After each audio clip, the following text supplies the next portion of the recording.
नमस्कार विद्यार्थी मित्रांनो, आज आणि आता जी आपली कंबाईनची ॲड आलेली आहे त्या कंबाईनच्या ॲडमध्ये जर आपण बघितलं तर सर्वात मोठी ॲड आहे आजपर्यंतच्या इतिहासातील 8169 जागा, पण त्यामध्ये लिपिक ह्या जागा खूप मोठ्या प्रमाणात आहे। पण माझं एकच सांगणं आहे की बाबा बेरोजगार असेल तर त्याला कुठल्याही प्रकारची चॉईस नसते, शेवटी पोस्ट मिळवणे हे सध्या आपल्याला गरजेचं आहे, कारण की जर पाहिलं आपण अनएम्प्लॉयमेंट रेट हा खूप मोठ्या प्रमाणात वाढत आहे। तो बाजूचा मुद्दा ठेवूया। आपण हा प्लॅटफॉर्म सुरू केल्यानंतर आता 1 महिन्यामध्ये तुमच्याकडून मिळालेला भरघोस प्रतिसाद आणि तुमच्याकडून मिळालेली साथ प्रेम हे जे आहे हे माझ्यासाठी खूप मोठं आहे आणि खूप भक्कम आहे। मागच्या आधीच्या वेळेस सुद्धा आपण खूप मोठ्या प्रमाणात ऑनलाईनच्या माध्यमातून जे रिझल्ट मिळाले आहेत आपल्याला एसटीआयचे असू द्या किंवा कंबाईन प्रीचे असू द्या, तेच या वर्षी सुद्धा आरंभ आपण आतापासून सुरू केलेला आहे।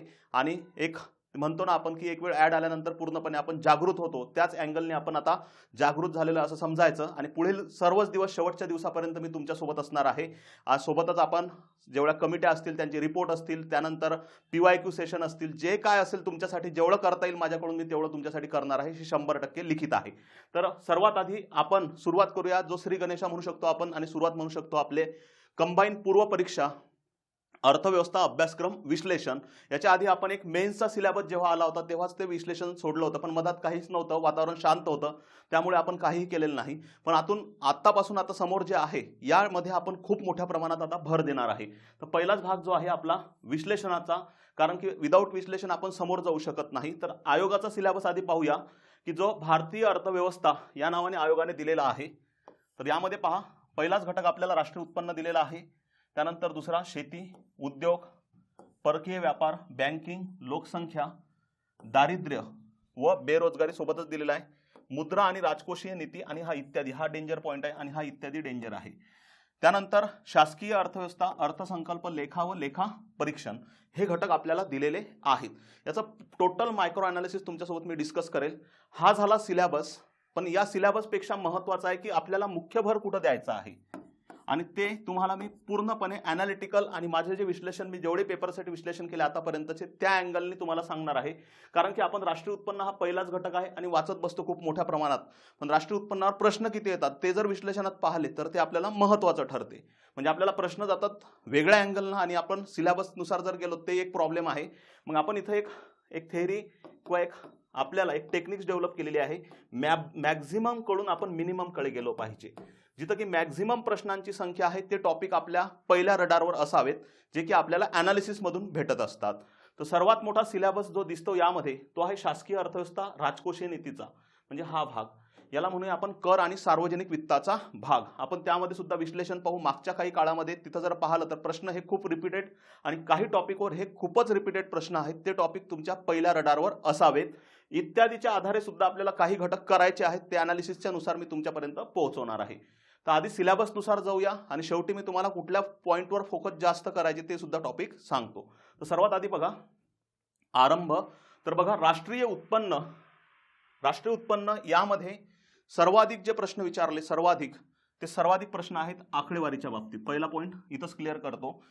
आकडेवारीमध्ये सुद्धा राष्ट्रीय उत्पन्न समिती यांनी केलेल्या ज्या शिफारशी आहेत, राष्ट्रीय उत्पन्न समिती यांनी केलेल्या शिफारशी, त्यानंतर राष्ट्रीय उत्पन्न समितीची स्थापना कधीची आहे, त्यामध्ये सदस्य कोण होतं, त्यानंतर अध्यक्ष कोण होतं, त्या आधारावर झालेली NSSO आणि CSO ची स्थापना, हा झाला पहिला भाग।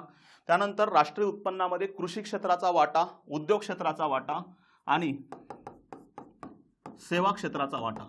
आता इथं आकडेवारी विचारली का तर नाही, आपल्याला विचारते की 1991 नंतर कृषी क्षेत्राचा वाटा हा सातत्याने काय होत आहे, कमी होत आहे, उद्योग क्षेत्राचा स्थिर आहे आणि सेवा क्षेत्राचा काय होत आहे, वाढत आहे। तर या अँगलच्या प्रश्नांचा तो बेस आहे। हे झाले 2 बेस। त्यानंतर राष्ट्रीय उत्पन्न मापन पद्धती, यावर सुद्धा प्रश्न खूप मोठ्या प्रमाणात असतात। उत्पादन पद्धत, उत्पन्न पद्धत आणि खर्च पद्धत। आता प्रोडक्शन मेथड जी आहे किंवा उत्पादन पद्धत जी आहे तिला 2 नावाने ओळखलं जाते, एक अंतिम वस्तू पद्धत आणि दुसरा आहे निव्वळ मूल्यवर्धन पद्धत किंवा NVA, निव्वळ मूल्यवर्धन पद्धत, उत्पन्न पद्धत आणि खर्च पद्धत। तर आपल्याला प्रश्न खूप सोपे आहेत की अंतिम वस्तू पद्धत म्हणून राष्ट्रीय उत्पन्न मोजण्याची कोणती पद्धत ओळखतात, तर उत्पादन। कधी कधी हेच विचारलं आहे की राष्ट्रीय उत्पन्न मोजण्याची खालीलपैकी कोणती पद्धत आहे किंवा नाही। राष्ट्रीय उत्पन्न समितीने कोणती पद्धत विचारात घेण्याचे सांगितले नव्हते, खर्च, या टाईपचे सर्व प्रश्न आपल्याला आयोग विचारते। म्हणजे पहिल्यांदाच आपण लोड घ्यायचा का राष्ट्रीय उत्पन्नाचा, तर अजिबात नाही. मी ते शेवटी तुम्हाला बोलतो कुठल्या टॉपिकला सर्वाधिक आधी वेटेज द्या, ठीक आहे. म्हणजे आपण काय करणार, सिलेबसनुसार जर गेलो आणि पुस्तकांनुसार जर गेलो तर इथं राष्ट्रीय उत्पन्नाच्या बाबतीत एक पॉईंट आहे की आयोगाच्या प्रश्नांची संख्या तिथं पाहिजे तेवढी नाही आहे. त्यामुळे आपल्याला जिथं प्रश्न जास्त तो अप्रोच आपला पहिला क्लिअर असावा. त्यानंतर GDP, gross domestic product, net domestic product, gross national product, net national product. तर यामध्ये जे प्रश्न आढळतात हे आहेत एक GDP आणि दुसरे आहेत GNPच्या बाबतीत. तर ह्या दोन संकल्पना खूप व्यवस्थित करणं गरजेच्या आहे, GDP आणि GNP. तर हे जे आहे राष्ट्रीय उत्पन्नाचा एक अप्रोच आहे प्री ओरिएंटेड. त्यानंतर राष्ट्रीय उत्पन्न समिती त्यांनी कधी अहवाल दिला, त्यांचा अहवालाचा अंतिम अहवाल कधी आला, त्यामध्ये समितीमध्ये अध्यक्ष जसं की प्रसंतचंद्र महालनोबिस, त्यानंतर धनंजय गाडगीळ आणि VK आरवी राव. एवढा एरिया आपला मात्र क्लिअर असायला पाहिजे.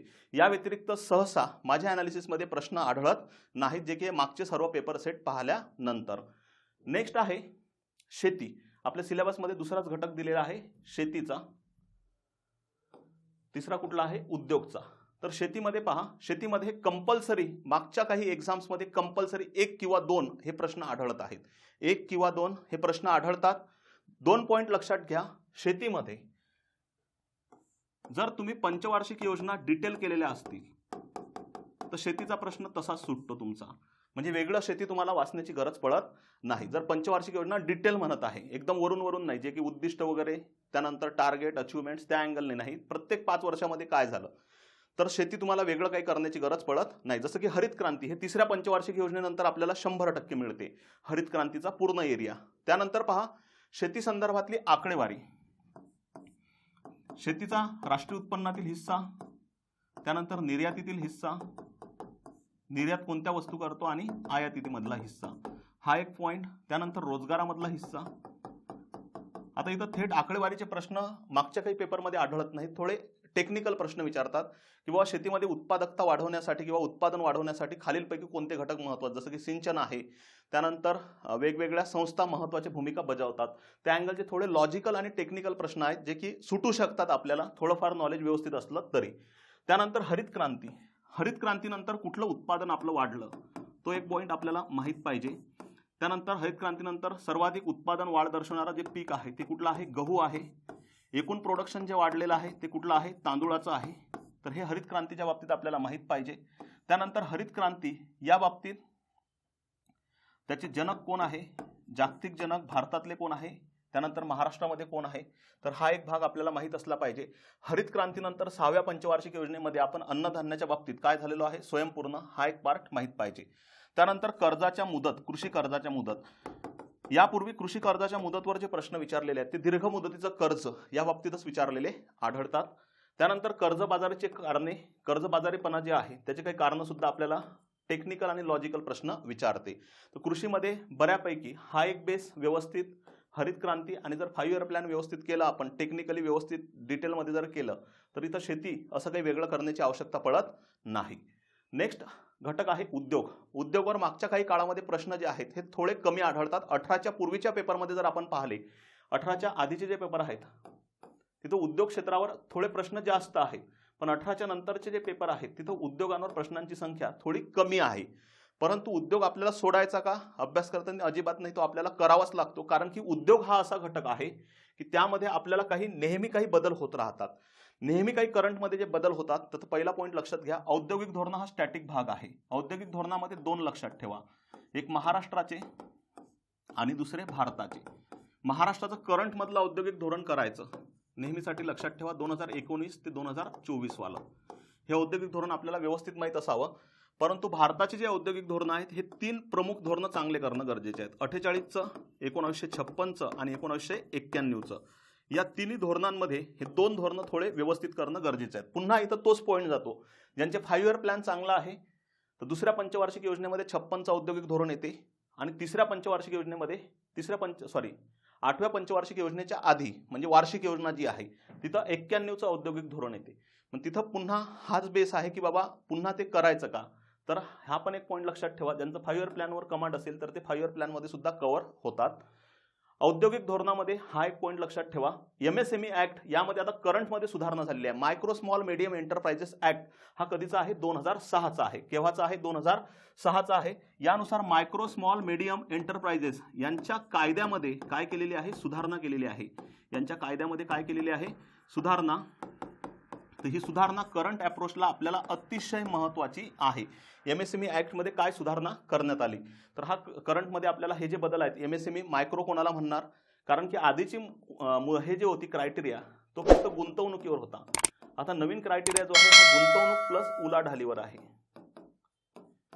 तर हा पॉईंट एक्झाम दृष्ट्या अतिशय महत्त्वाचा आहे करंटमध्ये. करंटमध्ये महारत्न हे 12वी महारत्न जे आहे रिसेंटली REC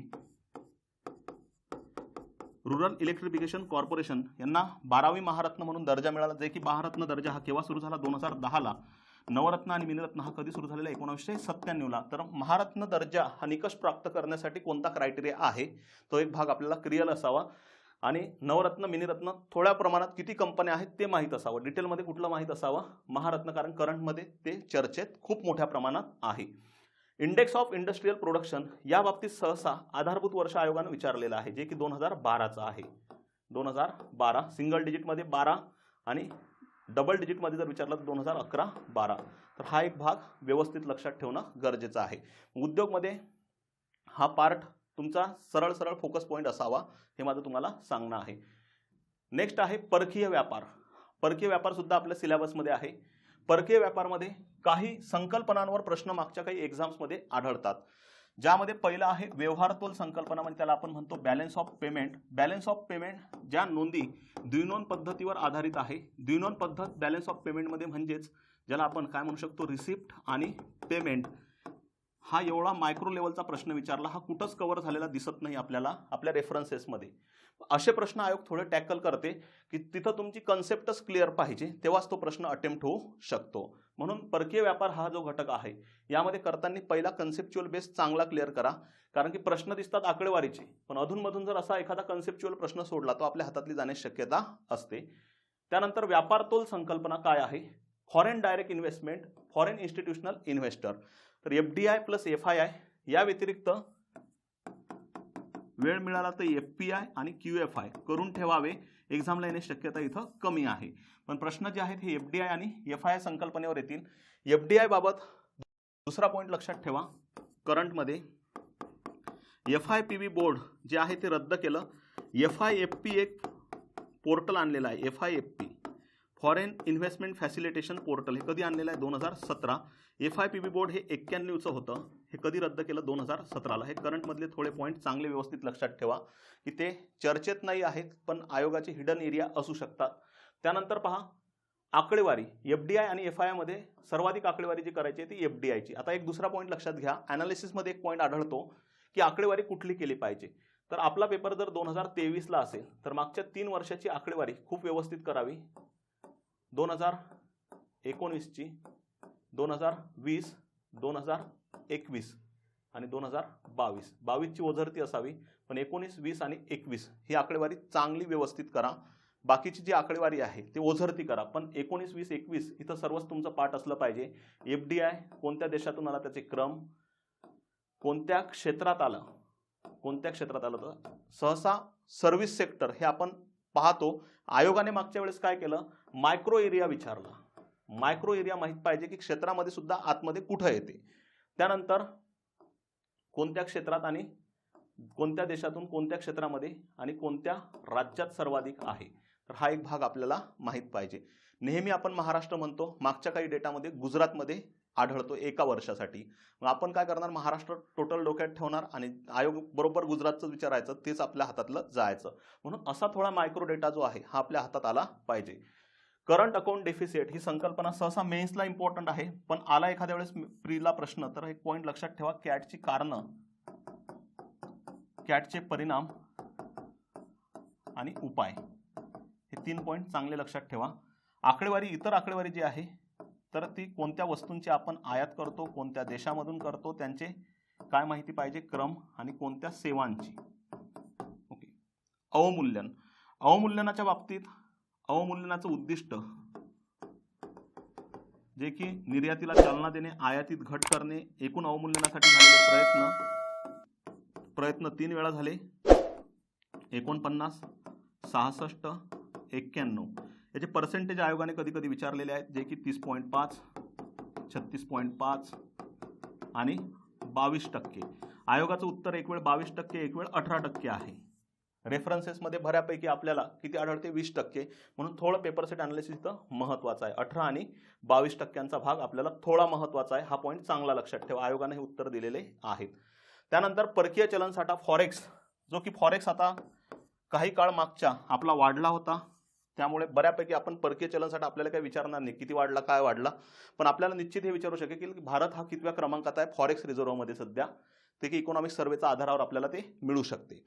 त्यानंतर आहे परकीय कर्ज. परकीय कर्ज कोणत्या स्वरूपात घेते, परकीय मदत काय आहे, परकीय कर्ज काय, यामधले फरक.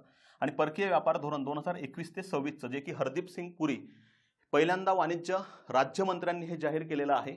हरदीप सिंग पुरी हा एक पॉईंट. सोबतच या धोरणामध्ये असं ठरवलं आहे की प्रत्येक जिल्ह्याला एक निर्यात केंद्र म्हणून घोषित करणे, तर हा एक महत्त्वाचा पॉईंट त्यामधला लक्षात ठेवा. नेक्स्ट आहे बँकिंग क्षेत्र. बँकिंग हा आपल्या एक्झामला कंपल्सरी असणारा घटक आहे की जिथं प्रश्न नेहमी आढळतात.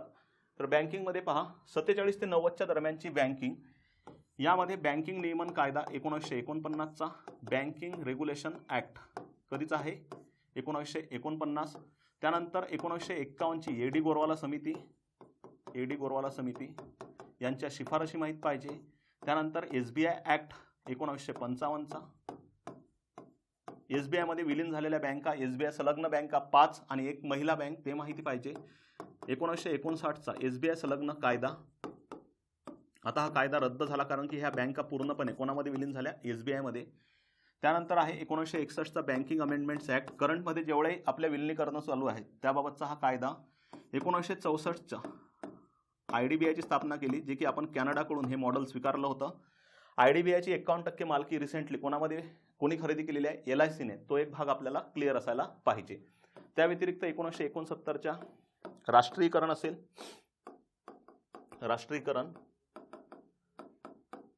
त्यानंतर 1980चं राष्ट्रीयकरण, अग्रणी बँक योजना, 1969ची धनंजय गाडगीळ समिती, जिल्हा दत्तक घेणे हे उद्दिष्ट. त्या व्यतिरिक्त 1972ला आपण प्रायोरिटी सेक्टर लेंडिंग PSL ला काय केली होती, सुरुवात. त्यानंतर 1975 साली ग्रामीण बँक विषयक कार्यगट नेमला होता, त्याचे प्रमुख होते M नरसिंहम. त्यानंतर 1976ला काय आणलेलं आहे, RRB ॲक्ट आणलेला आहे. त्यानंतर 1982ची नाबार्ड, 1982ला पुन्हा Exim bank, export import bank. हा एक एरिया हा पूर्णपणे माहीत असावा 100%. इथला कुठलाही पॉईंट आपल्याला विचारू शकते. करंटमध्ये महत्त्वाचा आहे SBI संलग्न बँका, त्यानंतर अग्रणी बँक, राष्ट्रीयकरण, कारण की राष्ट्रीयकृत बँका ज्या आहेत हळूहळू विलीन झाल्या आणि त्या सार्वजनिक क्षेत्रातील बँकांची संख्या करंटमध्ये किती राहिलेली आहे आता, 12, ज्यामध्ये सर्वात मोठी बँक कुठली आहे, SBI. 91च्या नंतर सर्वात मोठा पॉईंट लक्षात ठेवा, M नरसिंहम समिती यांच्या शिफारशी. M नरसिंहम समिती 1 आणि M नरसिंहम समिती 2 यांच्या शिफारशी. करंटमध्ये असलेला MCLR marginal cost to fund based lending rate 2016ला आणलेला आहे.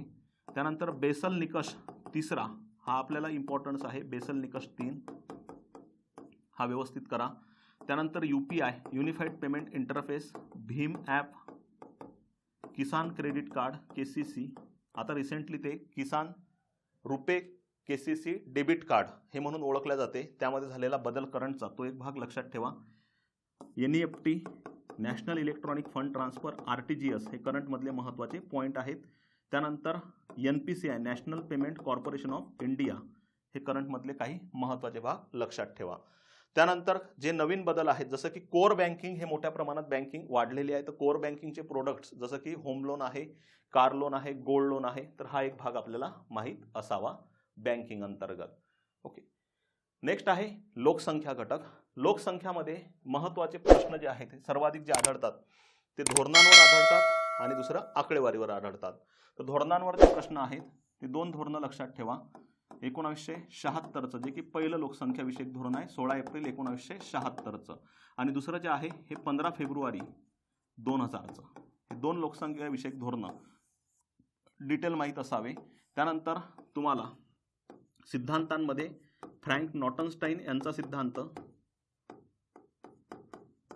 दुसरा माल्थसचा सिद्धांत आणि तिसरा कोल अँड हुवरचा सिद्धांत. यामधला कोल अँड हुवर आणि माल्थस हे 2 सिद्धांत डिटेल करा.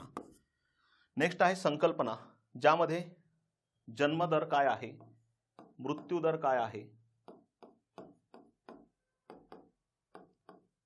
जनन दर, बालमृत्यूदर, माता मृत्यूदर, लोकसंख्येची घनता, लिंग गुणोत्तर एटसेट्रा, ह्या सर्व संकल्पना तुमच्या क्लिअर असाव्या. त्या संकल्पना सुद्धा एखाद्या वेळेस विचारल्या जात आहे. आकडेवारीमध्ये आपल्याला ती आकडेवारी नको जी जॉग्राफीची आहे. जॉग्राफीमध्ये म्हणजेच आपण जर पाहिलं, जॉग्राफीची आकडेवारी जर आपण विचारात घेतली तर आपल्याला डिटेल विचारला जाते, आकडेवारी बेस असते. आपल्याला सहसा जी आकडेवारी बेस प्रश्न आहेत ते 2001ची जनगणना आणि 2011ची जनगणना यांची तुलनात्मक प्रश्न विचारते. जसं की 2001च्या तुलनेत 2011 मध्ये महिलांचा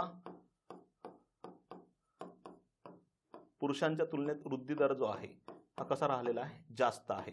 ओके, तर महिला ज्या आहे संख्या काय झालेली आहे, जास्त आहे. तर हा टेक्निकल असे जे पॉईंट्स आहेत हे आपल्याला शोधणं गरजेचे आहे 2001 ते 11च्या दरम्यानची तुलना. नेक्स्ट आहे दारिद्र्य आणि बेरोजगारी, हा घटक एकत्रित दिलेला आहे. दारिद्र्यामध्ये आपल्याला कन्सेप्च्युअल भागामध्ये प्रकार माहित पाहिजे. 2 प्रकार आहेत, एक आहे निरपेक्ष गरिबी आणि दुसरा आहे सापेक्ष गरिबी, यांचे टेक्निकल टर्म्स. त्यानंतर गिनी गुणांक, गरीब आणि श्रीमंत यामधली दरी मोजण्यासाठी multi dimension poverty index MPI हा एक माहिती पाहिजे. समित्यांमध्ये डिटेल माहिती असाव्या 2, तेंडुलकर आणि C. रंगराजन. ह्या डिटेल म्हणजे पूर्णपणे रट्टाच मारावा. त्यानंतर PD ओझा यांनी शिफारशी काय केल्या एवढं तरी माहीत असावं. PD ओझा कारण की प्रश्न आलेले आहेत. गौरव दत्ता आणि मार्टिन. त्यानंतर YK अलग, लकडावाला. ह्या ओझरत्या माहिती असाव्या आणि डिटेल ज्या माहिती असाव्या त्या कुठल्या माहिती असाव्या तुम्हाला, तेंडुलकर आणि C. रंगराजन. योजना ज्या आहेत, योजनांमध्ये अन्न, वस्त्र, निवारा, आरोग्य आणि शिक्षण यामधील सर्वाधिक योजना ज्या आहेत त्यामध्ये अन्नासंदर्भातील योजना व्यवस्थित करा. त्यानंतर आरोग्यासंदर्भातील योजना व्यवस्थित करा. निवारा म्हणजेच प्रधानमंत्री आवास योजना आणि शिक्षणाबाबत ओझरतं करा. पण अन्न, आरोग्य आणि निवारा ह्या डिटेलमध्ये करणं गरजेचं आहे. बेरोजगारीबाबत बेरोजगारीच्या प्रकारांवर प्रश्न आहेत, ज्यामध्ये ग्रामीण बेरोजगारी आणि दुसरी कुठली आहे, शहरी. म्हणजे प्रश्न आहेत ते आहेत छुपी बेरोजगारी आणि दुसरी शहरी म्हटलं संरचनात्मक बेरोजगारी. या 2 बेरोजगारीवर आयोगाने प्रश्न विचारलेले आहेत. नेक्स्ट आहे बेरोजगारी मापन पद्धती, जे की NSSO पद्धती वापरते, ज्यामध्ये UPS आहे, CWS आहे आणि CDS आहे. ह्या 3 पद्धती डिटेल माहीत पाहिजे. इतर काही संकल्पना ज्यामध्ये श्रमशक्ती असेल. श्रमशक्ती म्हणजे काय प्रश्न आलेला आहे, श्रमशक्ती म्हणजेच काय. त्यानंतर लेबर पार्टिसिपेशन रेट काय आहे. तर ह्या ज्या आहेत आपल्याला लेबर फोर्स पार्टिसिपेशन रेट जो आहे LFPR हे आपल्याला माहीत पाहिजे. ह्या ज्या संकल्पना आहेत. त्यानंतर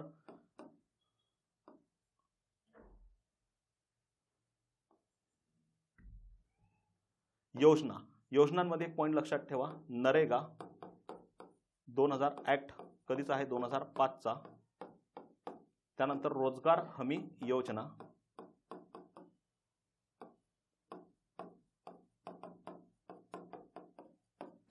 कधीची आहे, 1972ची. स्वर्ण जयंती ग्राम, स्वर्ण जयंती शहरी आणि त्यानंतर जवाहर रोजगार योजना. ह्या योजना आपल्याला बऱ्यापैकी माहीत पाहिजे. त्यानंतर IRDP integrated rural development programme, NREP national rural employment programme. ह्या ज्या योजना आहेत ह्या आपल्याला डिटेल माहीत पाहिजे. नेक्स्ट आहे मुद्रा आणि राजकोषीय नीती. मुद्रा नीती म्हणजेच काय झालं, चलनविषयक धोरण. मुद्राचा अर्थ काय झालं, चलनविषयक धोरण. यालाच मौद्रिक धोरण म्हणून सुद्धा ओळखले जाते, मौद्रिक धोरण. याचा अर्थ आपल्याला क्लिअर कट माहीत पाहिजे कुठला घटक, RBI. तर RBIमध्ये RBI संदर्भात मूलभूत आकडेवारी म्हणजेच कसं की RBIचा ऍक्ट, RBIची स्थापना, RBIचं ऍक्ट कधीचा आहे, त्यानंतर स्थापना कधीची आहे, मुख्यालय कुठं आहे, ह्या ज्या बेसिक इन्फॉर्मेशन आहेत. त्यानंतर RBIचं राष्ट्रीयकरण केव्हा झालं, प्रश्न आलेला आहे हा. तर हे जे बेसिक आहेत हे आपल्याला जोड्या लावण्यासाठी कामाला येतात. चलनविषयक धोरणामध्ये पॉईंट लक्षात घ्या. चलनविषयक धोरणाचे दोन भाग, संख्यात्मक साधने आणि दुसरे गुणात्मक साधने. आपला पहिला फोकस असावा संख्यात्मक साधनांवर. संख्यात्मक साधनांमध्ये जे CRR आहे, SLR आहे, रेपो, उलट रेपो, त्यानंतर MSF, OMO, बँक रेट, हे आपल्याला डिटेल माहीत असावेत. त्यानंतर स्वस्त पैशाचं धोरण काय आहे, चीप मनी पॉलिसी, आणि महाग पैशाचं धोरण काय आहे. करंटमध्ये लक्षात घ्या RBIचे बदललेले वित्तीय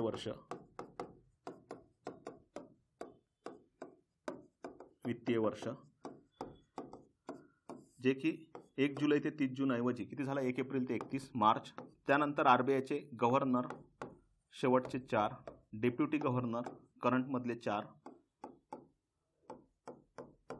त्यानंतर चलनविषयक धोरण समिती, मॉनिटरी पॉलिसी कमिटी, त्यामध्ये असलेले सदस्य केंद्राचे किती, त्यानंतर RBIचे किती, त्यानंतर त्याचे अध्यक्ष कोण आहेत, त्यानंतर बिमल चालन समिती यांच्या शिफारशी, हे आपल्याला भाग इथं माहीत असले पाहिजे. नेक्स्ट आहे राजकोषीय नीती. तर राजकोषीय नीती आपण या भागात कव्हर करणार आहे. राजकोषीय नीती हा भाग जो आहे हा सार्वजनिक वित्तामध्ये कव्हर होणारा भाग आहे, म्हणजे ते स्पेशल काही करण्याची गरज नाही. सार्वजनिक वित्त प्लस टॅक्स हा घटक आपल्याला महत्त्वाचा आहे. त्यामध्ये पहा, सार्वजनिक वित्त याची एक व्याप्ती तुम्हाला माहिती असावी, किंवा सार्वजनिक वित्ताचे विभाग हे तुम्हाला माहिती असेल, ज्यामध्ये सार्वजनिक उत्पन्न आहे, सार्वजनिक खर्च, सार्वजनिक कर्ज, सार्वजनिक व्यवस्थापन, राजकोषीय धोरण. तर यामधले विभाग जे आहेत हे सर्वच विभाग येतात, पण मुख्य विभाग जे आहेत हे 3 आहेत. तर हे विभागावर आपली थोडीफार पकड असावी. त्यानंतर महसुली अर्थसंकल्प आणि दुसरा भांडवली अर्थसंकल्प यांचं डिटेल वर्गीकरण माहिती असावं. म्हणजे महसुली उत्पन्न, महसुली खर्च, महसुली उत्पन्नामध्ये कर आणि करेत्तर, कर उत्पन्न जास्त मिळते की करेत्तर, कर उत्पन्न, महसुली आणि भांडवलीची तुलना केली तर कुठलं उत्पन्न सर्वाधिक मिळते, तर महसुली उत्पन्न आणि भांडवली जमेत सर्वाधिक काय आहे, तर कर्ज उभारणी आहे. तर हे जे वर्गीकरण आहे हे आपल्याला माहीत असलं पाहिजे. महसुली खर्च आणि भांडवली खर्च यामधले कुठले खर्च चांगले आहेत, कोणते खर्च आपण नियंत्रित केले पाहिजे, तो एक भाग आपला क्लिअर असावा. तूट संकल्पनांमध्ये तुटीचे प्रकाराच्या बाबतीत एकच सांगेल, मागच्या अनालिसिसनुसार सर्व प्रकारवर कमांड ठेवा. सर्व प्रकार म्हणजे कुठले कुठले, महसुली तूट आहे, भांडवली तूट, अर्थसंकल्पीय तूट, राजकोषीय तूट, प्राथमिक तूट, त्यानंतर प्रभावी महसुली तूट, चलनविषयक तूट आणि आपली चक्रीय आणि रचनात्मक तूट. पण या तुटींमध्ये सर्वाधिक फोकस पॉईंट जो आहे हा ठेवा महसुली तूट, अर्थसंकल्पीय तूट, राजकोषीय तूट आणि अंदाजपत्रकीय तूट. तर हा फोकस पॉईंट तुमचा असावा. तुटीचे प्रकार, तुटीचा अर्थ भरणा, तुटीचे अर्थ उभारणी, तुटीवर नियंत्रण आणि डिटेलमध्ये माहिती असावा नियंत्रणाच्या बाबतीतला fiscal responsibility budgetary management act 2003चा. FRBM हा कंपल्सरी डिटेलमध्ये तारखा सुद्धा विचारणं सुरू केल्या, त्यामुळे FRBM डिटेलमध्ये माहीत असावा. FRBM ऍक्ट कधीचा आहे, 2003. आउटकम बजेट, त्यानंतर झिरो बेस बजेट आणि जेंडर बजेट, हे 3 बजेट यांची इम्प्लिमेंटेशन, महाराष्ट्रामध्ये झालेले इम्प्लिमेंटेशन चांगले लक्षात ठेवा. जसं की झिरो बेस बजेट स्वीकारणारं पहिलं राज्य लागू करणार हे कुठलं आहे, महाराष्ट्र. FRBM म्हटलं तर कर्नाटक. जेंडर बजेट महाराष्ट्रामध्ये कधी लागू केला, 2013-14ला. तर हे जे भाग आहेत हे आपले डिटेल माहीत असावे. इथपर्यंत कोर टू कोर एरिया आहे, इथपर्यंत तुम्ही जास्तीत जास्त अभ्यास केला पाहिजे. त्यानंतर कॅग यामध्ये ऑडिटचा भाग थोडाफार करावा. त्यानंतर कर आणि वित्त आयोग, करामध्ये प्रत्यक्ष कर आणि अप्रत्यक्ष कर, त्यानंतर जीएसटी, हा 3 पार्ट जे आहेत व्यवस्थित करा. या व्यतिरिक्त राजा चलैया असेल, विजय केळकर असेल. राजा चलैया समिती 1991 ची आणि विजय केळकर समिती ही कधीची आहे? 2002 ची. राजा चलैया आणि विजय केळकर ह्या 2 समित्या आपल्याला इम्पॉर्टन्स आहेत. वित्त आयोग, यामध्ये अपवादात्मक प्रश्न 7व्या वित्त आयोगावर मागच्या एक्झाम्सला आलेला होता, त्यामुळे तोच करत बसायचे का सर्व वित्त आयोगाच्या शिफारशी पागल होऊन जाईल आपण, एवढा डेटा आपल्याला लक्षात ठेवणं सुद्धा अवघड आहे.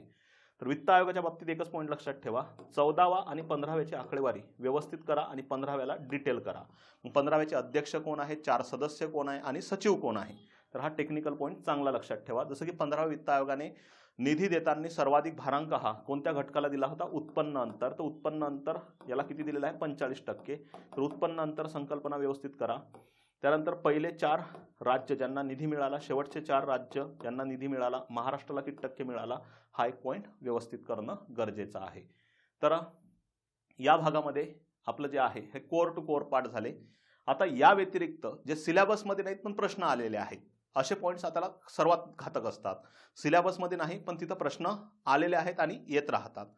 असे जे पार्ट आहेत तर त्या पार्टमध्ये पहिलाच पार्ट लक्षात ठेवा, चलनवाढ आणि मंदी. हा खूप चर्चेत आहे आता, चलनवाढ आणि मंदी. हा घटक करताना चलनवाढीचे कारण, मागणीजन्य आणि पुरवठाजन्य व्यवस्थित करा. चलनवाढीचे परिणाम, त्यानंतर चलनवाढीवर नियंत्रण, राजकोषीय धोरण आणि चलनविषयक धोरणातून, त्यानंतर चलनवाढीचे निर्देशांक WPI आणि CPI, हे पॉईंट्स व्यवस्थित करणं गरजेचे आहेत. म्हणजे आपल्याला सिलेबसमध्ये नाही पण प्रश्न आहे, त्यामधला हा पहिला एक पॉईंट चलनवाढ. दुसरा आहे पैसा. हा घटक कुठला आहे? पैसा. पैशामध्ये चलन पुरवठा मापन पद्धती ज्या आहेत, ज्यामध्ये M0, M1, M2, M3 आणि M4 जे प्रश्न आढळतात ते आहेत M3 आणि M1, पण मेन्सला जर विचार केला तर M0 चे आहेत राज्यसेवेला. त्यामुळे प्रश्न एखाद्या वेळेस फिरून आला तर तो एक प्रश्न आपल्याला महत्त्वाचा. त्यानंतर सिद्धांतांमध्ये आयर्विंग फिशरचा सिद्धांत, यावर सुद्धा आयोगाचे प्रश्न जास्त आढळतात मेन्सला. तो जर प्रश्न आपल्याला फिरला तर हा एक MV = P2 PT, ज्यामध्ये मनी, व्हेलॉसिटी, प्राइस आणि ट्रान्झॅक्शन हा भाग आपण व्यवस्थित करावा.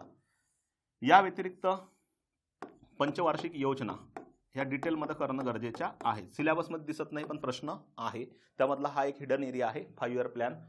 त्यानंतर आहे पंचवार्षिक योजनानंतर HDI, human development index, IHDI, GDI, GII हे इंडेक्स जे आहेत यामध्ये HDI डिटेल करा, बाकी ओझरते करा. यावर सुद्धा प्रश्न आलेले आहेत. म्हणजे काही आपल्याला जुन्या पेपरच्या आधारांच्या आधारे जे आपल्याला कळते की बाबा हे सिलेबसमध्ये नाही आहे, परंतु इथं प्रश्नांची संख्या आपल्याला आढळते. आता महत्त्वाचा जो पॉईंट आहे की कुठल्या पॉईंटला तुम्ही मॅक्झिमम लेवलला ठेवा, जिथं की रिव्हिजन्स आणि तुमचे रिडिंग्स त्या लेवलला तुम्हाला फोकस केला पाहिजे. तर सर्वात मोठा भाग जो आहे मॅक्झिमम लेवलवर तुम्हाला, तो आहे कर प्लस सार्वजनिक वित्त. यावर मागचे अनालिसिस जर बघितले, ॲव्हरेज प्रश्नांची संख्या आहे 15 पैकी 5. किती प्रश्नांची संख्या आहे? 5 प्रश्नांची संख्या आहे. म्हणजे वेटेज हे खूप मोठं आहे दोनच टॉपिकला. जर आपण पाहिलं कर आणि सार्वजनिक वित्त, ते कोणत्या अँगलने आपल्याला प्रश्न तिथं जास्त असतात, तो एक भाग मी सिलेबसच्या आधारे सांगतो तुम्हाला. तर यामध्ये बघा, राजकोषीय नीती म्हणजे सार्वजनिक वित्ताचा भाग, शासकीय अर्थव्यवस्था सार्वजनिक वित्ताचा भाग, अर्थसंकल्प ज्यामध्ये महसुली आणि भांडवली, लेखा व लेखा परीक्षण म्हणजे हा झाला बऱ्यापैकी कॅगचा भाग. तर हा जो भाग आहे हा सिलेबसमध्ये मोठ्या प्रमाणात आहे. टॅक्स आपल्याला त्यांनी सांगितलं नाही, वित्त आयोग सांगितलं नाही, पण कंपल्सरी प्रश्न आहेत. हे जे 2 घटक आहेत, राजकोषीय नीती आणि शासकीय अर्थव्यवस्था, कारण टॅक्स हा शेवटी बजेटचाच भाग आहे, त्यामुळे टॅक्सवर प्रश्न राहतात. म्हणून हे 2 भाग, राजकोषीय नीती आणि शासकीय अर्थव्यवस्था, इथं आपला पहिला फोकस पॉईंट असावा. तर या क्रमामध्ये पहिला पॉईंट हा लक्षात ठेवा. त्यानंतर RBI, मुद्रा नीती जी आहे RBI आणि बँकिंग, इथं प्रश्नांची संख्या जास्त आहे. त्यानंतर लोकसंख्या हा घटक, दारिद्र्य व बेरोजगारी हा घटक, शेती हा घटक, उद्योग आणि राष्ट्रीय उत्पन्न इक्वलंट, कधी उद्योगावर प्रश्न असते कधी राष्ट्रीय उत्पन्नावर असते. तर हा भाग बघा, आपण क्रम लावून देतो.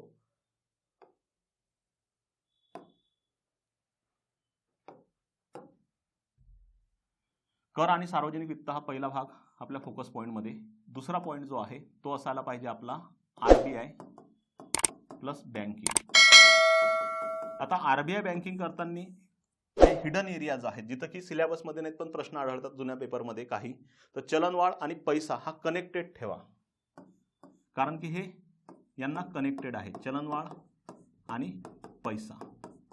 हे टॉपिक सोबत करताना कर, सार्वजनिक वित्त, RBI बँकिंग, चलनवाढ, पैसा. चलनवाढीचा वापर इथेही करू शकतो आपण, कोणाला कनेक्टेड, सार्वजनिक वित्ताला, त्यामुळे ते त्यांच्यासोबत करणं गरजेचे आहेत. कर, सार्वजनिक वित्त, RBI बँकिंग, त्यानंतर चलनवाढ आणि पैसा हा एक फोकस पॉइंट. त्यानंतर गरिबी प्लस बेरोजगारी या दोन घटकांवर प्रश्नांची संख्या आढळते आणि प्लस लोकसंख्या, हे कनेक्टेड आहे डेव्हलपमेंटचा भाग. ओके, तर आता गरिबी, बेरोजगारी, लोकसंख्या करताना HDI त्यांचाच भाग आहे, त्यामुळे HDI आणि हे जे निर्देशांक आहेत ते कनेक्ट केले पाहिजे आणि प्लस पंचवार्षिक योजना. ओके, त्यानंतर जे आहे कुठला घटक, व्यापार, त्यानंतर शेती आहे, उद्योग प्लस राष्ट्रीय उत्पन्न. अशा भागामध्ये जर तुम्ही अभ्यास करत गेले तर स्कोरिंग वाढू शकतो. जर अदरवाईज आपण उलट्याच जसं सिलेबसचा पॉईंट आहे तसंच करत बसलो तर तिथं स्कोर कमी होण्याची शक्यता आहे, कारण कळत नाही आपल्याला की कोणत्या पॉईंटवर जास्त भर द्यायचा आणि कोणत्या पॉईंटवर कमी भर द्यायचा. तर हे ॲनालिसिसनुसार लावलेले आहेत आणि याच बेसवर बऱ्यापैकी तुम्ही फोकस चांगला करावा, कारण की प्रश्नांची संख्या इथं मागच्या सर्वच पेपरमध्ये खूप जास्त प्रमाणात आढळते, खूप जास्त म्हणजे अति जास्त आहे, त्यामुळे बऱ्यापैकी हे भाग व्यवस्थित करावेत. या व्यतिरिक्त तुम्हाला यासोबत दिसणारा जो डेटा आहे तो सुद्धा व्यवस्थित क्लिअर करा. सोबतच काही भाग जो आहे मी तुम्हाला जसं की इकॉनॉमिक सर्वे आणि बजेटचे काही प्रश्न जे आहेत हे आपण ज्या सिरीज चालू करणार आहे त्या सिरीजमध्ये कंटिन्यू येतील, बजेट आणि इकॉनॉमिक सर्वेचे. सोबतच करंट इकॉनॉमिकचे सुद्धा प्रश्न 100% तुमच्या MCQची संख्या ही तुमच्यावर खूप मोठ्या प्रमाणात असेल, ते सुद्धा आपण सिरीजमध्ये चालू करणार आहे. याचं कुठलंही टेन्शन घेऊ नका. हा सब्जेक्ट कंटिन्यू फक्त टचमध्ये राहा, व्यवस्थित तुम्हाला चांगले मार्क्स देते. कारण की यावेळेस जर बॅचेसचे काही आपण लोक पाहिले तर जे STIला सिलेक्ट झालेले, तुम्ही टेलिग्रामवर सुद्धा पाहू शकता, खूप मोठ्या प्रमाणात सिलेक्शन झालेलं आहे. फक्त टेक्निकली आपण गेलो, PYQचा वापर खूप जास्त प्रमाणात केला आणि ॲनालिटिकल अभ्यास जास्त केला, कारण की टेक्निकल सब्जेक्ट आहे, थोडा ॲनालिटिकल जा, थेअरी बेस आणि रटाळ तसं जाऊ नका, कारण की ते पॅटर्न आता राहिलेलं नाही. सोबतच ही बॅचेस ठीक आहे, नेहमीच सांगतो तुम्हाला, करा वाटली, शक्य झाली परिस्थिती असेल त्यामध्ये पण सांगतो की फीज खूप कमी ठेवलेली आहे, जे की तुम्हाला मिनिमममध्ये आहे आणि विद्यार्थी मित्रांकडून तसे रिस्पॉन्ससुद्धा खूप मिळाले आणि त्यांचं सांगणंही पण आहे की सर तुम्ही कमी पैशात आमच्यापर्यंत पोहोचले, हे आमच्यासाठी खूप मोठी गोष्ट आहे. या व्यतिरिक्त आपल्याला अजून काही गोष्टी जर तुमच्यासाठी करता येतील, म्हणजे जर आर्थिक परिस्थितीमुळे अडचणी असतील तरीसुद्धा तुम्हाला मी यूट्यूबवर सुद्धा खूप अवेलेबल राहणार आहे. शेवटी तुमचा रिझल्ट आला पाहिजे आणि तुमच्या रिझल्टमध्येच माझा खूप मोठा आनंद असतो, कारण की तुमच्या रिझल्टमध्ये वाटा नाही माझा, वाटा तुमच्या आईवडिलांचा आहे, पण माझा जो आनंद असेल हा खूप मोठ्या प्रमाणात असतो. कारण की कधीतरी असं वाटतं की आपण ज्यांच्यासमोर शिकवत आहे किंवा आपण ज्यांना बोलत आहे त्यांचा रिझल्ट जर येत असेल, आपला थोडा जरी सपोर्ट असेल, जरी येत असेल, खूप चांगलं वाटते. तर तुमचा रिझल्ट आणणे हे माझ्यासाठी एक कर्तव्य असणार आहे. तुम्ही रिझल्ट आल्यानंतर माझा फायदा झाला नाही झाला तरी चालते, तुम्ही जर म्हटलं तर की बाबा मला फायदा नाही झाला, परंतु माझं एक सांगणं आहे की तुम्हाला चांगल्याच गोष्टी तुमच्यापर्यंत मी पोहोचवणार आणि शेवटपर्यंत जोपर्यंत मी तुमच्यासोबत आहे.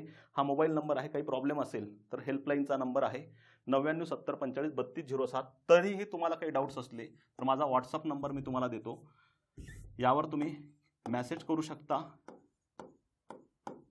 ज्या पण काही क्युरी असतील मी तुमच्या सॉल्व्ह करणार 100%. म्हणजे मी अवेलेबल असेल, काही टेन्शन घेऊ नका. कॉलिंगवर मी सहसा अवेलेबल नसतो, दिवसभर ऑफलाईन बॅचेस असतात, रात्रीच्या वेळेस ऑनलाईनचे रेकॉर्डिंग्स आणि सोबतच तुमचे यूट्यूबचे रेकॉर्डिंग्स आता सुरू होणार आहेत. जर काही डाऊट्स असले तर तुम्ही मला व्हॉट्सअपला, हा नंबर आहे 8180804706, मी तुम्हाला 100% अवेलेबल असेल. या व्यतिरिक्त टेलिग्रामवर सुद्धा अवेलेबल असेल. या ठिकाणी थांबूया. Thank you so much. सोबतच एक सांगणं आहे, जसं मी ॲनालिसिस घेतलं तसंच एक पवन सरांचं, अवधूत सरांचं आणि जे काही सर लोक आहेत त्यांचं सुद्धा ॲनालिसिस कंटिन्यू येतील. सर्वांचं यूट्यूबमधून जेवढाही फायदा तुम्हाला होते, मी असं म्हणत नाही की माझाच फायदा माझ्याच जवळून करून घ्या. सर्वांकडून तुम्ही तुमचा फायदा शोधा. कोण चांगलं कोण वाईट यामध्ये कधीही अडकू नका. सर्व शिक्षक लोक हे चांगलेच असतात, चांगल्यासाठीच तुमच्यापर्यंत पोहोचतात. परंतु त्यामधलं तुम्हाला अजून चांगलं घेता आलं पाहिजे एवढेच तुम्ही प्रयत्न करावे. आणि आपली आरंभ या नावाची आता सिरीज जी आहे प्रश्नांची, ॲनालिसिसची, हे आपण सुरुवातीला चालू करणार आहे. तर शेवटी आपलं महासंग्राम या नावाचा एक शेवट असतो, जो की एक्झामच्या आधी असतो. कीप टचमध्ये राहा आणि टेलिग्राम सोबत जॉईन राहा. यूट्यूबला सबस्क्राईब करा, सोबतच शेअर करा.